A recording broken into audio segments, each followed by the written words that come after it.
Bonjour, Philippe de Vos. Je voudrais vous parler maintenant d'une personne de l'Inde qui s'appelle Swami Lakshman Acharya. Acharya veut dire enseignant, prêtre, enseignant. C'est un brahmane et tel que vous le voyez sur la photo, il a 74 ans. Il n'a pas changé. C'est un personnage assez particulier et qui a toute sa place ici concernant les descentes de l'Esprit Saint, car dans son cas, cela s'est passé d'une façon assez étonnante. Son histoire, c'est celle au début d'un gynécologue, tout simplement médecin, comme son père d'ailleurs l'était, mais qui à un certain moment a été adopté par un très grand saint de l'Inde qui s'appelait Vithoba Nanda Maharaj. Ce genre de personnage qu'on retrouve à 200 ans, toujours très maigre, vivant dans les ruines, apparaissant soudain, disparaissant. Ce genre de personnage étonnant de l'Inde. Et en fait, un jour, il apparaît aux parents de cet homme, Lakshman, mais à l'époque, les deux n'ont pas d'enfants. Et cet homme en question venait de jeûner pendant plusieurs années.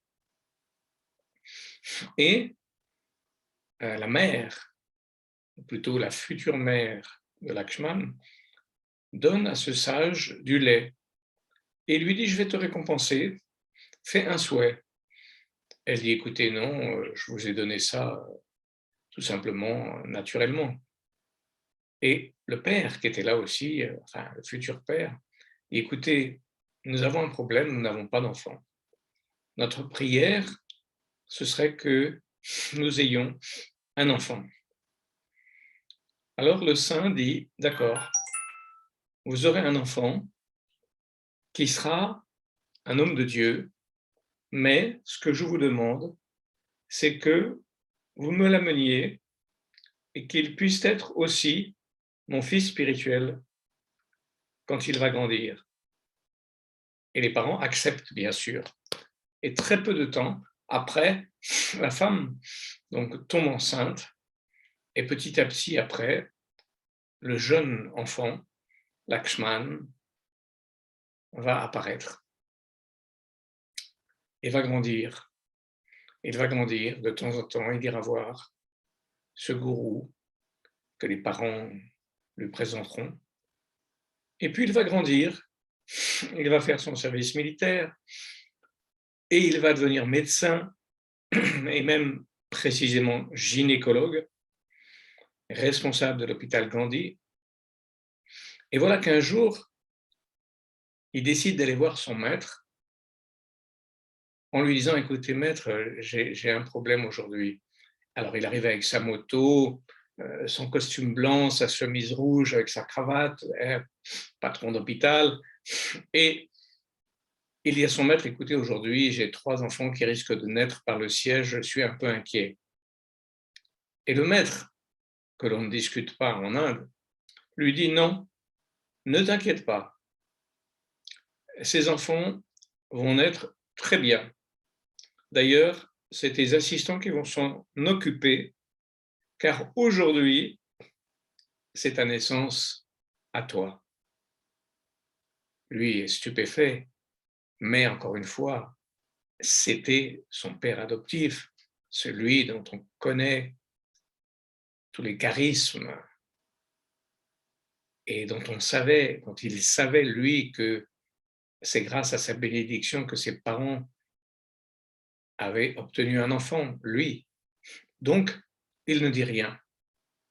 Et voilà que son gourou, son maître spirituel, commence à imposer ses mains au-dessus de sa tête, fait une sorte de cercle autour de lui, descend jusqu'aux pieds et lui transmet ce qu'on appelle en Inde Shaktipad, c'est-à-dire une transmission d'énergie pure.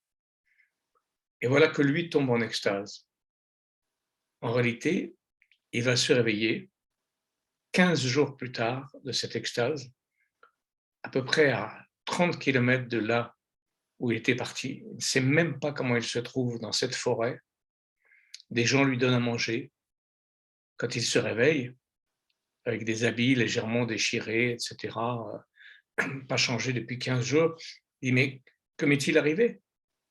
Et les gens qui le soignent, qui s'occupent de lui donner un peu d'eau de temps en temps, lui disent: «Écoute, nous, on pense que tu étais un fou ou un moine errant, on s'est occupé de toi, on ne sait pas plus.» Et lui revient à lui et commence à comprendre et se souvenir que cet état venait de cette bénédiction très particulière de son maître. Et voilà qu'il repart le chercher, il retourne le retrouver. Et comme il dit, le maître toujours se met à rire. Il se met à rire et à chaque fois qu'il lui pose une question. Et il dit: «Maintenant, tu vas rester ici et tu vas apprendre avec moi.» Et voilà qu'il le met dans des situations invraisemblables de techniques de respiration. Et puis arrive un moment où le maître lui dit: «Non, tu dois rester beaucoup plus longtemps en état de suspension de la respiration», qu'on appelle Kevala Kumbhaka, quand la respiration s'arrête spontanément. Et lui, il se met à pleurer, il lui dit: «Mais enfin, je n'y arrive pas.» Et en fait, le maître lui attache les pieds, les mains, et avec une corde, il le jette dans un puits. Et voilà que soudainement, il se met à respirer par le sommet du crâne, la respiration du souffle interne. Et le maître le sort, et à ce moment-là, Swamiji a commencé à connaître ces techniques du souffle interne qui prédispose à ce qu'on appelle le samadhi, cet état d'extase, qui fait que, il a été très célèbre pour ça, dans cette technique de respiration interne, il va partir à l'île Maurice et s'enterrer dans une tombe pendant 92 jours. Pendant 92 jours, dans une tombe complètement scellée. Bien sûr, des témoins, jusqu'à maintenant vivants, passent au-dessus de sa tombe, enterré, scellé, sans nourriture, sans eau, sans respiration, 92 jours. Il y a les témoignages, il y a les photos, etc. Je ne vais pas donner maintenant. Donc, quand il revient après ces 92 jours, il dit aux gens de l'île Maurice: j'ai voulu qu'on crée ici un ashram et un hôpital ayurvédique entièrement gratuit. Et c'est pour ça que j'ai fait cette expérience ici. Or, Swamiji était quelqu'un d'extrêmement vivant. Bien sûr, relié à la mère divine, Raja Rajeshvari, quelqu'un toujours vivant qui maintenant a 7 ashrams, donc certains à l'île Maurice, même un ashram aux États-Unis, d'ailleurs qui s'est passé de façon étonnante là aussi, puisqu'un jour, il prévient des gens des États-Unis qu'il va y avoir un tremblement de terre dont il donne l'exacte amplitude, la magnitude, l'endroit précis, etc. Et les gens du gouvernement qui l'écoutent lui disent: écoutez, monsieur, vous nous prévenez un an à l'avance, d'accord, mais vous savez que si vous faites un trouble à l'ordre public, on vous met en prison. Et il dit: écoutez, moi, j'aime les prisons parce que je peux méditer, mais ce que je vous dis peut vous sauver des vies. Finalement, il l'écoute. Effectivement, le tremblement de terre s'est passé exactement dans les conditions qu'il avait annoncées, et il a sauvé un grand nombre de vies. Et du coup, le gouvernement américain lui a donné un visa permanent et même un terrain sur lequel il a bâti un autre ashram aux États-Unis. Alors Swamiji, c'est quelqu'un de tout à fait hors catégorie. Il aime aller partout. Euh, je l'ai amené une fois même au désert, où effectivement, je vais essayer de vous présenter l'autre photo. Voilà.